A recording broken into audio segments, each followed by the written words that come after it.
Hey George, firstly, are you okay? How are you feeling? Because it was quite an impact. Yeah, quite an impact. Feeling fine, thank you. Disappointed, upset, frustrated for everyone really. We would have scored points today if the car was fast. And obviously, going for an overtake on a Mercedes, I don't think Williams has done that for a long time. So pleased, but ultimately, yeah, frustrated. So you were furious by the sounds of it and by the looks of it. You've seen some replays yet. Would you still feel the same? It's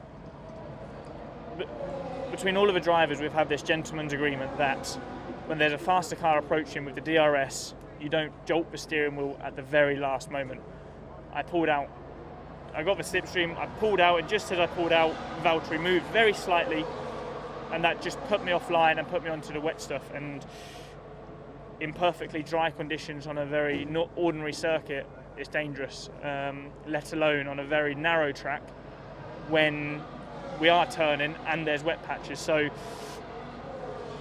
an unfortunate incident, but equally it's been inevitable. An incident like that would occur when drivers make small moves like this, and it's the smallest of moves, but when you're going at 220 miles an hour and you're going 30 miles an hour quicker than the car ahead, it's massive.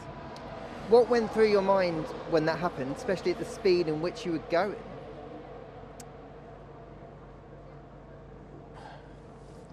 Well, obviously I was very pissed off and frustrated with him at the time. I'm fighting for P9. A P9 for him is absolutely nothing, almost meaningless. And he did a move that you would do if you were fighting for victory on the last lap of the race. So it begs the question why he would do that for P9, and perhaps if it was another driver he wouldn't have. So that's what went through my mind.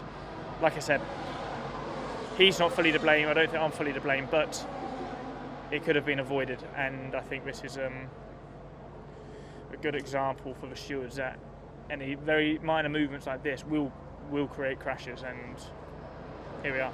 Are you going to have a chat to him, because his view is that it was more your fault than his fault? Yeah, I mean, obviously I'm sure that when he's within the car, he's going in a straight line and done a little move to the right, and next thing I'm in beside of him. I'm sure from his perspective he feels like it's my fault. I've got no doubt about that, but equally he knows the closing speeds of these cars when you're behind slipstream and DRS, and he knows that is not the correct thing to be doing. And like I said, if you're fighting for the victory in the last lap of the race, maybe, but not in conditions like this, and not mid-race when he's in P9, which is nothing.